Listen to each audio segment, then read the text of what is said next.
Hey guys, tonight we drift back to a place before time even had the courage to exist. You're not lying in bed anymore. You're floating, weightless, dreamlike, in a space so dark it feels alive.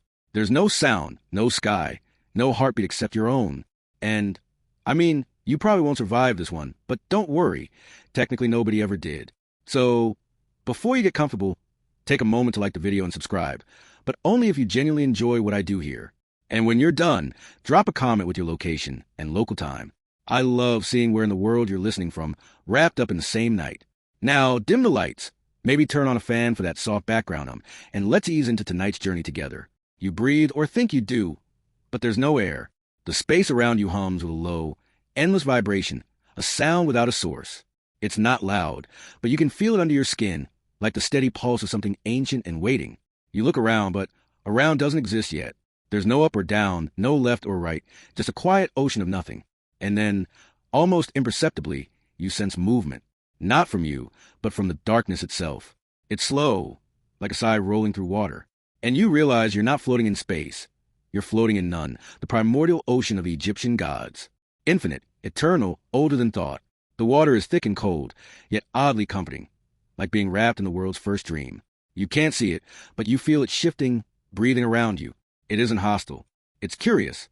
Somewhere deep within those silent depths, a murmur rises, not in words, but in intent. It feels like the ocean is whispering to itself, a slow, rhythmic hum, forming patterns, like the first heartbeat of a sleeping giant. You let the sound wash over you. Every vibration sinks deeper, almost hypnotic.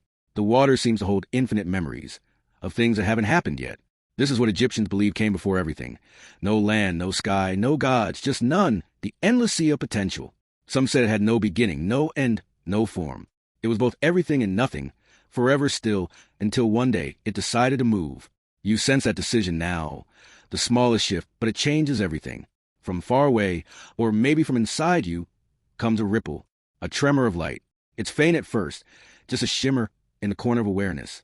Then another, like the void blinking for the first time. The hum deepens. You can feel the temperature rise. The dark water seems to thicken with golden streaks. Faint trails swirling together. It's beautiful, like ink dissolving in glass.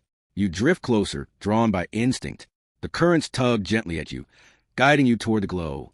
There's a pulse to it now, steady, slow, deliberate, like a heartbeat testing its rhythm. And then, a flash. It's small, barely there, but it's light. The first light. You almost don't believe it's real. After all, nothing has existed before this. But it grows, flickering with quiet confidence. The water ripples outward, and for the first time, darkness has something to reflect. You feel warm spread across your skin, soft and golden, like dawn brushing against a closed eyelid. The hum of the ocean grows louder, yet calmer, like a song tuning itself. And in that light, you sense a presence. Not a figure yet, not a face, but a will. The whisper beneath the waters becomes words, or something close to them. I am, I will be. It's not thunderous. It's quiet, the kind of quiet that fills every corner of your mind. The ocean responds with a gentle wave, as if bowing to its own creation.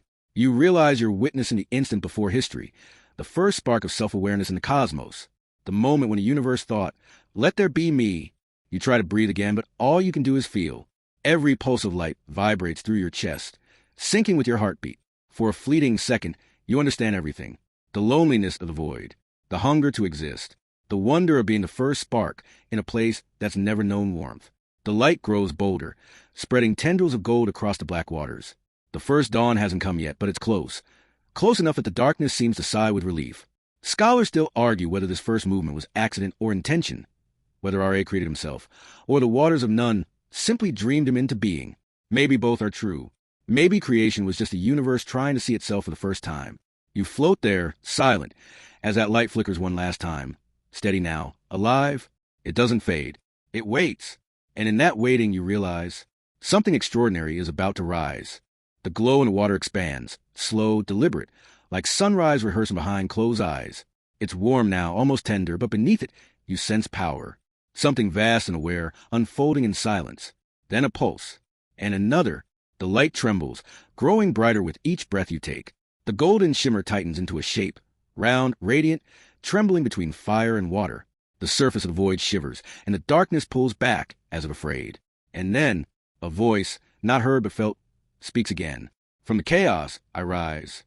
The golden sphere bursts upward, scattering waves of brilliance. The sea of none roars, not with sound, but with vibration. The first storm of light tears through the endless night, and out of it rises Ra, the self-created god. He is pure energy, neither man nor beast yet, a glowing essence wrapped in blinding heat. The water steams where he moves, and the surface gleams like molten glass beneath him. Egyptian priests used to say that Ra's first thought was his own name, because to name something was to give it power. So imagine it, in the empty silence, the first word ever spoken, Ra, a sound that echoed through eternity, teaching the universe how to speak. The warmth deepens, filling the darkness with color. Gold, amber, and faint hints of red swirl together, like dawn rehearsing itself for the very first morning. Ra looks around, and he sees nothing but the waters of none, infinite, silent, lonely. He realizes he is alone, and that realization, they say, made the first wind move. The air trembled as if the cosmos took its first breath. He rises above the surface, forming a space between the waters and the sky. There's no earth yet, only a reflection of light on endless waves. As Ra glows brighter, droplets of water scatter upward, sparkling like stars. Maybe that's why Egyptians believed the stars were born from the sweat of the gods. Tiny pieces of divine heat drifting into the cool night. You can feel the scene warming around you. The ocean hum fades, replaced by a quiet ringing, almost like music. It's peaceful, but also alive, the sound of creation catching rhythm. Ra looks into the waters below and sees his reflection. It flickers, then stabilizes, the first mirror, the first recognition of self. He smiles, though not with a face yet, with energy, with understanding. I am light, and I am alone. The loneliness of that statement echoes forever. You can almost hear it ripple through time, whisper in the background of every human fear of being forgotten. But Ra doesn't stay alone for long. He understands that creation must continue. That light without form is just a dream. So, with one slow breath, he speaks again, or rather, wills the next thing into being. Let there be land to rest upon. And the waters beneath him tremble. The golden waves curl, folding inward, hardening at the center. From that sacred churning, something solid begins to emerge. A mound, small at first, then growing, pushing through the endless sea. The Egyptians called it the Benben, the first land, the mound of creation. Every temple built after this moment, they say, try to recreate that shape, pyramidal, sacred, always reaching upward toward the sun. Ra lands gently upon it, his feet touching solid ground for the first time in existence. And when he does, the world changes color, from deep gold to soft, living warmth. The sky trembles faintly, as if it's waiting for its turn to be born. You feel that too, a quiet expectancy in the air, like the pause before sunrise. Ra closes his eyes, feeling the silence wrap around him. He knows the void still lingers at the edges, watching, waiting to reclaim everything. But for now, he has a foundation, a beginning. He kneels upon the mound, his light softening, and for a brief, human moment, he seems to rest. The water around him stills, as if even chaos needs a moment to admire creation. Then, from the quiet, a whisper rises, not from Ra this time, but from the sea. It's the echo of what remains unmade. It murmurs to him, soft and patient. Light cannot exist without shadow. Ra opens his eyes, glowing brighter than ever. The reflection of that light touches the horizon, and for the first time, there's direction.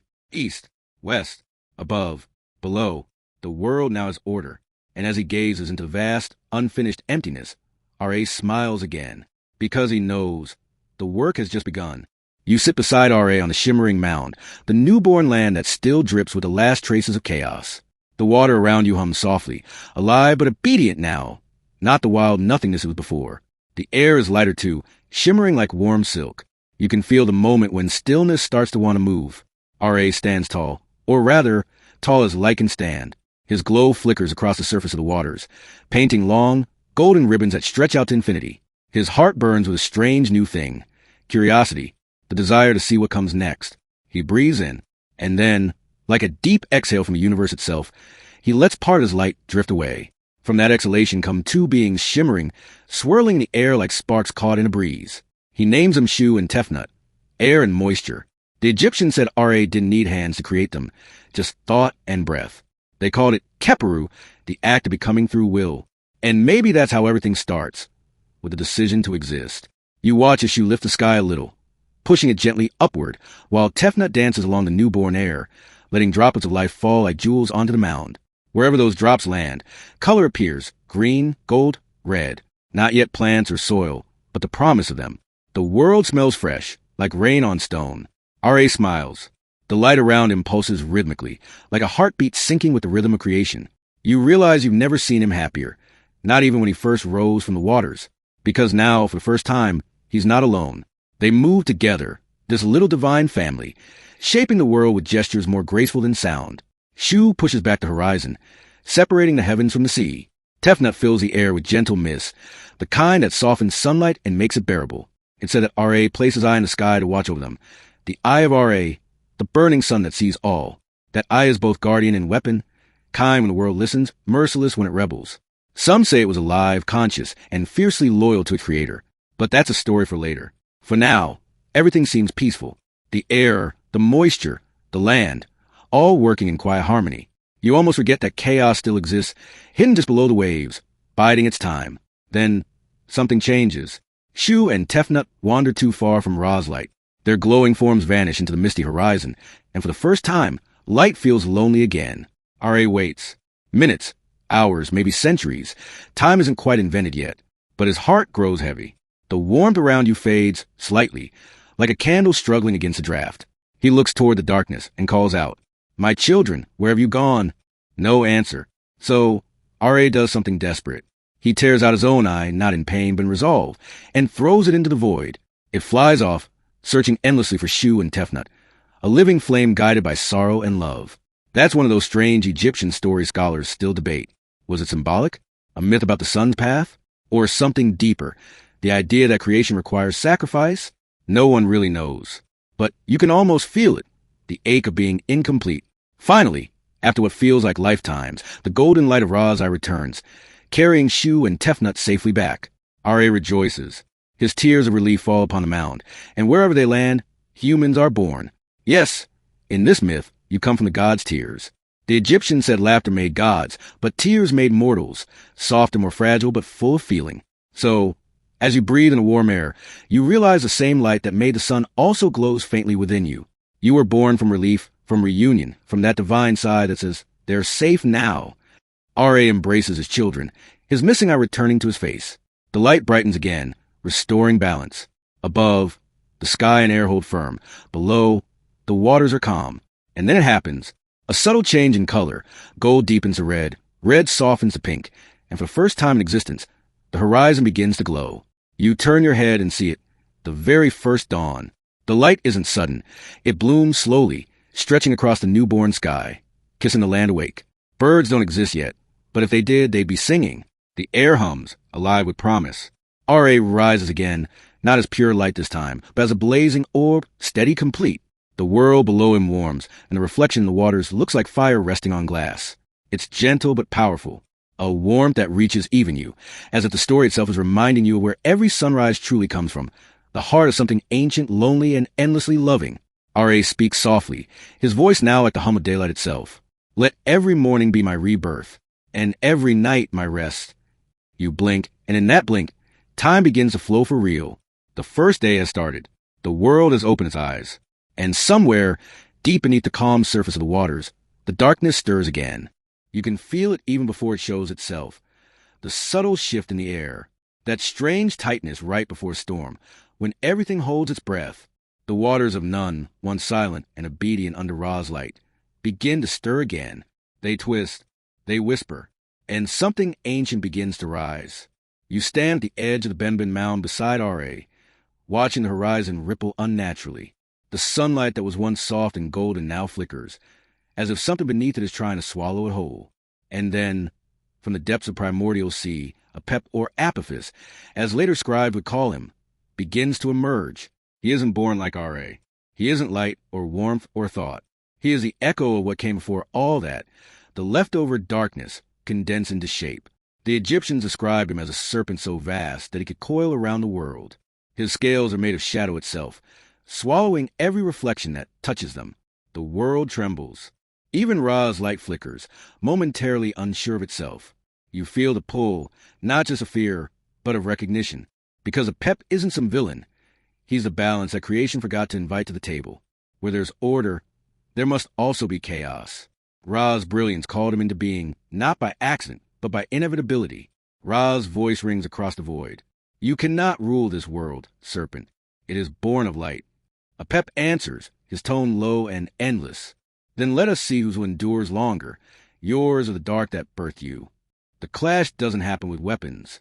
It happens in motion, in the eternal rhythm of day and night. You can almost see it forming in front of you.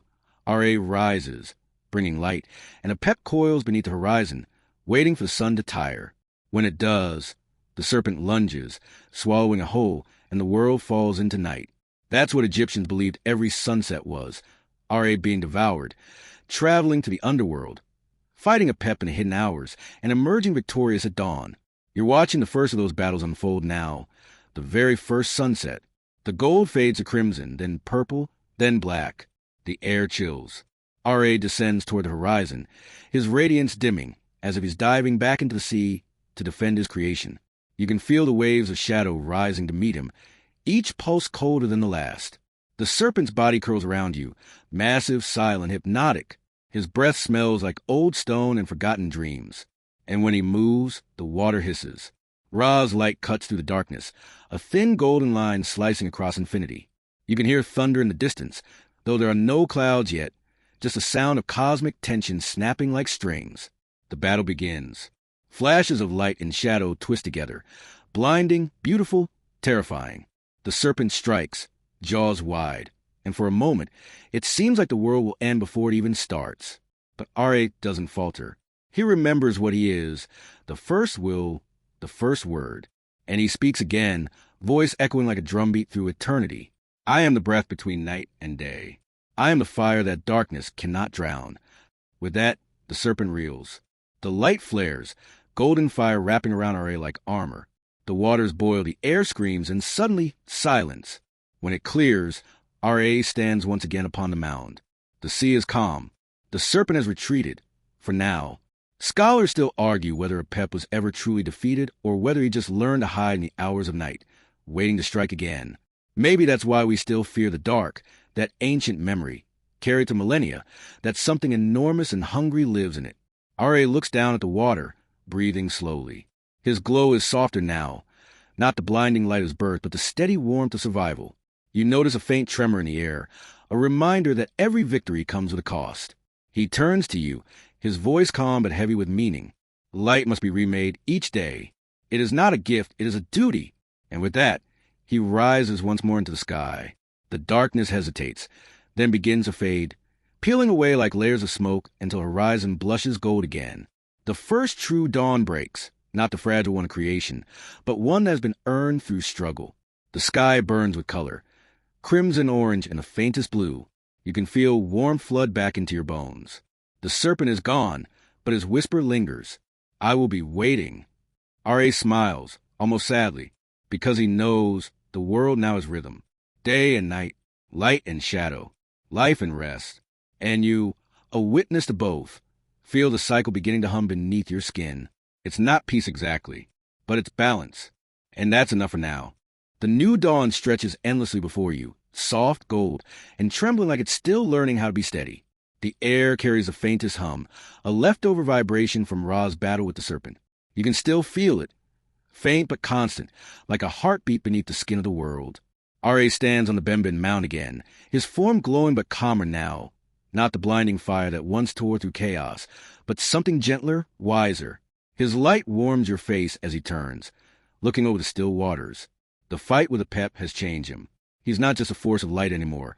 He's a guardian, a craftsman. He breathes in deeply. And when he exhales, the air itself stirs, a whisper, a vibration. And you realize this is no ordinary breath. This is the first wind. The Egyptians said the breath of Ra carried life. It was called Ankh, the divine spark that animates everything. And you can feel it now. Soft, invisible fingers brushing across your skin, teasing ripples on the surface of the waters, lifting dust into motion. From that breath, the world begins to wake. The air curls into patterns, swirling, folding, dancing, and suddenly it feels alive. The light bends differently now, shaping outlines that were never there before. The first forms of nature, tiny, delicate, unsteady, shimmer into existence. Wisps of green, hints of warmth, the fragrance of something alive. Ra watches quietly. He doesn't command now. He simply allows. You realize creation doesn't always roar. Sometimes it whispers. Sometimes it grows in silence, unnoticed but unstoppable. Then, from the light around him, Two figures begin to emerge again, his children, Shu and Tefnut, returning to stand by their father. But they're not as you saw them before. Their forms are stronger, their colors richer, their presence more defined. Shu, the god of air, stretches his arms wide, and the sky expands, the dome of heaven lifting higher. Tefnut, goddess of moisture, drapes herself across the world, her touch soft and cool, leaving a shimmer wherever she moves. Together, they breathe harmony into existence. Their movements are synchronized, rhythmic, like a slow dance between atmosphere and mist. You can see the first clouds forming, glowing faintly with sunlight, and below them, the land begins to blush with color. Tiny tendrils push through the damp soil of the Benben Mound. Not plants yet, but the first promise of them, life practicing its first steps. R.A. watches, and for the first time, you hear him laugh. It's a sound like sunlight through water, gentle, musical, healing. But creation isn't just about beauty. It's about balance. For every breath that gives life, there must be space for silence, for stillness.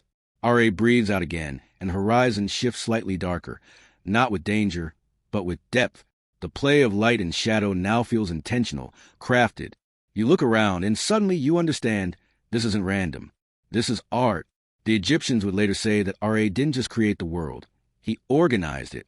He set Ma'at, the principle of truth and order, into motion. It was the heartbeat of the cosmos, the invisible rhythm that kept chaos from seeping back in. You feel that rhythm in your chest now.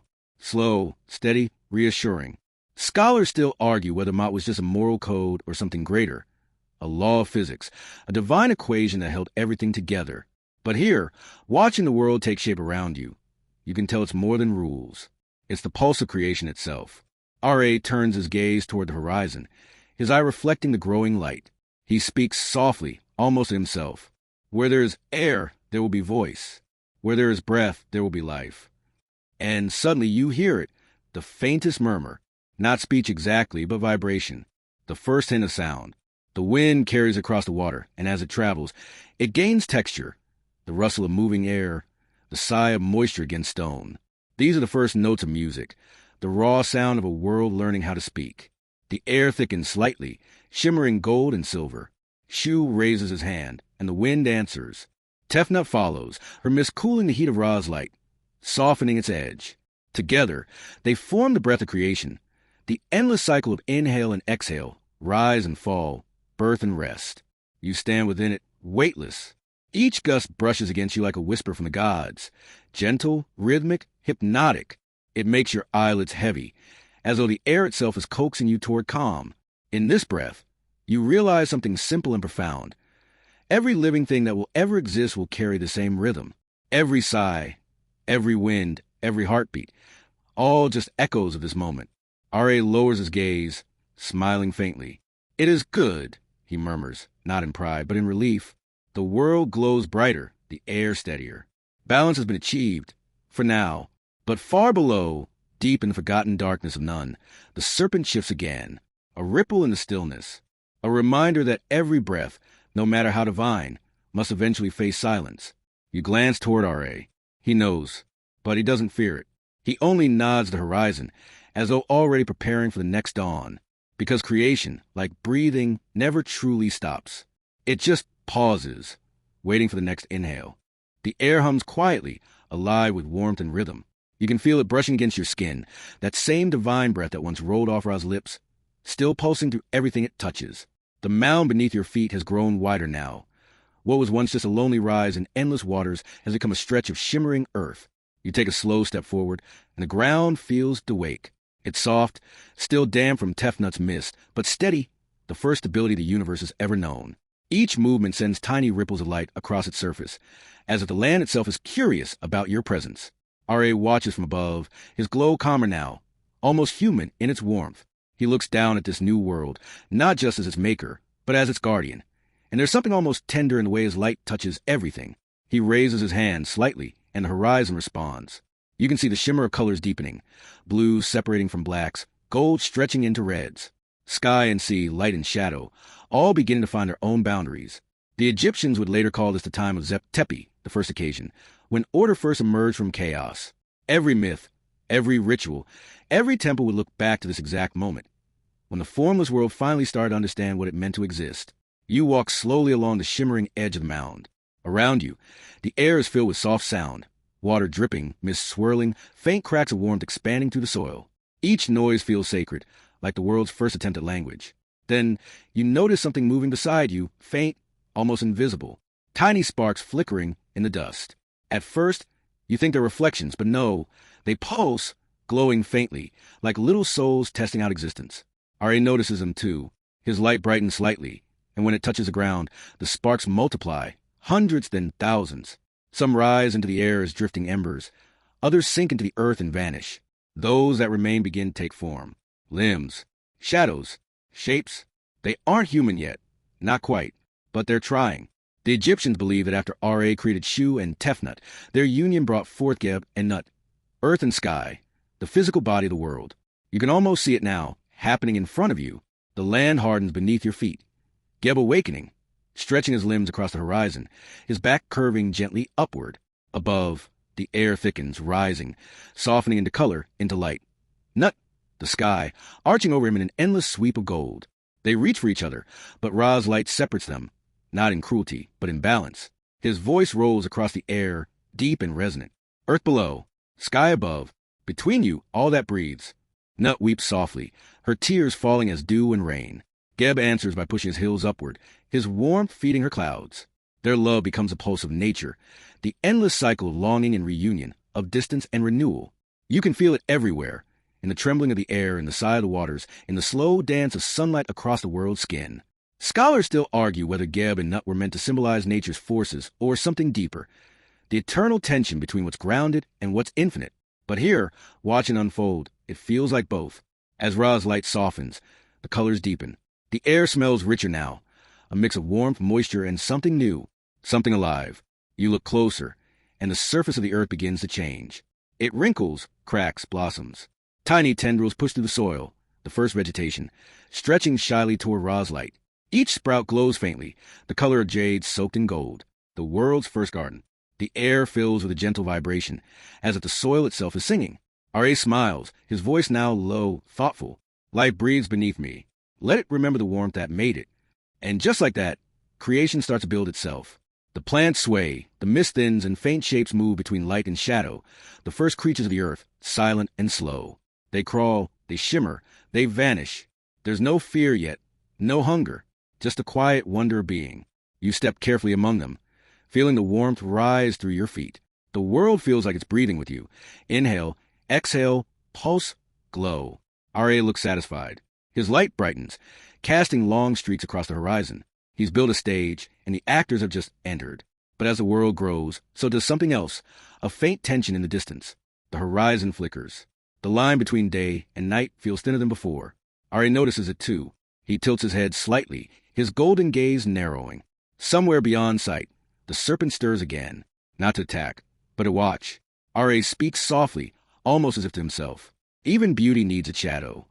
He looks down at you, and you realize something profound. That creation isn't a single act. It's a rhythm, a breath, a conversation between light and dark, between what is and what could be. And as the wind moves again, gentle, cool, rhythmic, you realize the world isn't finished yet. It's only beginning to dream. The air grows still again, that sacred stillness that always comes before something grand. You can sense it like the earth itself is holding its breath. The colors around you shift gently, blue deepening into indigo, gold melting into faint crimson. This is not just another dawn. This is the first sunrise. Above the horizon, Ra's golden disk stirs, not merely as a light, but as a living being. The Egyptians called him Khepri in this form, the morning sun, the scarab that pushes light out of darkness. You can almost see him now, a radiant sphere rolling upward from the edge of creation, burning away the mist. As the light spreads, the air hums again. You feel warm slide across your face, a kind of divine awakening. Shadows retreat, waters sparkle, and every leaf you saw moments ago stretches open, greeting the sun like it's their first breath. Ra rises higher, and with each degree, the world changes. Colors come alive. Greens deepen, blues shimmer, gold drips across the ground. The air smells of wet soil and new beginnings. Birds that did not exist a moment ago take flight, their cries echoing through the sky. It's as if sound itself has been reborn. This is the circle of life, the heartbeat of the cosmos that Ra has set in motion. Every dawn will echo this first one. Every death will feed new life. Every night will end in light again. In Egyptian belief, Ra would travel across the sky each day, bringing warmth and life to all beings. But as evening fell, he would descend into the underworld, to battle the great serpent Apophis, embodiment of chaos. Only by winning that battle each night could he rise again. That cycle, birth, struggle, rebirth, wasn't just mythology. It was philosophy, a truth about everything that lives. You can almost see the idea forming in the air before you. Ra's disk moving steadily, Geb and Nut watching in their eternal positions, the world turning beneath them. Even the silence has rhythm now. As you stand there, you hear Ra's voice again, not thunderous this time, but calm, resonant, like a father speaking to his children. Every day, I rise to remind the world that endings are never truly ends. The shadow is but the path toward light. His words settle over the land like dust made of stars. You close your eyes for a moment, letting them sink in. You can feel the truth of it in your heartbeat, that same rhythm, that same cycle. Around you, the first humans stir, faint silhouettes emerging from the mist of time. Their forms are simple, almost ghostly. They watch the sunrise in awe, just as you are. For them, this isn't just the start of a day. It's the birth of meaning. They don't yet have words for worship or language for gratitude. But when they raise their hands toward the light, you can feel something ancient taking root, belief. That's how it began, not with temples or carvings or prayers, but with awe, with the realization that the world itself breathes in rhythm, and that every heart beating beneath the sun is part of that same breath. The air warms further, and you feel the first wind sweep across your face. Shu's gentle reminder that life must always move. The world no longer feels still. It's alive, spinning in harmony with Ra's daily voyage. Far beyond, you see the faint shimmer of the horizon curve, not as an edge, but as a circle. Ra's journey isn't a line from morning to night. It's a wheel, endless, eternal, beautiful. You hear whispers in the distance, soft, like the earth dreaming aloud. From water to land, from night to light, from stillness to breath, the circle turns. And just like that, the first sunrise completes itself. Ra's light settles over the world like a golden sigh. You stand quietly, aware that you're witnessing not just the birth of time, but of meaning. This is how the Egyptians understood existence. Not as a battle between life and death, but as a conversation between them. Every dawn is a promise. Every night is a test. And between them, all things mortal and divine must find their place. As the warmth deepens, you take one last look at the glowing sky. The light feels softer now, calmer. No longer the blinding blaze of creation, but the gentle warmth of life. Ra, still high above, seems to nod, as if to say, it begins. The circle turns once more, and the world exhales. The light of Ra spreads endlessly now, gilding everything in soft gold. The waters glisten like polished bronze, and from their surface rise the first whispers of breath. Not wind this time, but life itself. You can feel it in the air around you, tiny vibrations that seem to hum with intent. Someone is forming. You stand upon the damp, shimmering earth as if the world itself is still deciding what to be. And from the mud and mist, faint shapes begin to take form. Figures carved from clay, fragile yet deliberate. Their chests rise for the first time, and that first inhale feels enormous, sacred, terrifying. They are us, the first humans. Ra watches from above, a quiet satisfaction in his radiant eye. But you can sense his thoughts. This creation isn't just his doing, it's his extension. Each soul carries a spark of his fire, a sliver of divine light meant to wander the earth and remember its origin. You move closer, drawn by curiosity. Their eyes open not all at once, but one by one, like dawn creeping over the horizon again. They blink against the light, unsure what they are or where. Yet when they gaze upward, that same recognition flickers. They know the sun. They know him. Ra breathes across the land, and the humans respond instinctively, lifting their faces to the warmth. You can almost hear the faint echo of a heartbeat shared between them and the sky. This is the moment where devotion begins, not out of fear but gratitude. The Egyptians would later call this connection Ka, the vital essence, the spiritual twin that binds body and soul. Every person, they believed, carried their Ka from the breath of Ra himself. You kneel beside one of them. Their skin is smooth like polished stone, their eyes wide and still learning what to see. They reach out a trembling hand toward the horizon. You watch, fascinated, as a flicker of understanding crosses their face. That small, fragile awareness that I am. And then something else happens. From behind the new humans, a shadow ripples. A cold wind passes through the golden air, faint but unmistakable. You turn and see movement within the mist. The darkness hasn't vanished entirely. Even now, a pep stirs below the world's surface, coiling through unseen waters, jealous of this light, this warmth, this order. You sense Ra noticing too. His radiance flares momentarily, casting a shimmering barrier across the earth. But it's gentler now. Protective, not destructive. He knows that chaos can't be destroyed forever, only balanced. And so, Ra's voice returns, low and resonant, vibrating through the ground beneath you. Let them live. Let them dream. And when the dark comes for them, may they remember my name. The words ripple through the air and enter the new humans like music. You see their backs straighten, their eyes glow faintly with understanding. They can't yet speak, but somehow they know. A warm breeze circles you again. Shoo sigh, followed by the faint scent of life blooming nearby. Tiny shoots of papyrus and lotus begin to rise from mud, wrapping the newborn world in green. The humans look around, amazed. They touch the leaves, the soil, each other. One of them laughs, an innocent, unpracticed sound that startles even them. You can't help but smile. It's the first laughter in existence, and somehow you feel R.A. smiling too. Far above, the sky deepens to a more mature gold. R.A., in his midday form now, watches the world with satisfaction. But even gods grow weary. You notice the light begin to soften. That familiar hint of amber, that means the day will soon turn. The humans follow the fading light instinctively, walking toward the horizon, their shadows stretching long and thin across the land. You follow them, listening to the gentle rhythm of their footsteps, each one syncing with the pulse of the earth. This is the whisper of souls, the first quiet promise between humankind and their creator. They will build temples. They will forget. They will remember. They will fear darkness and chase the dawn.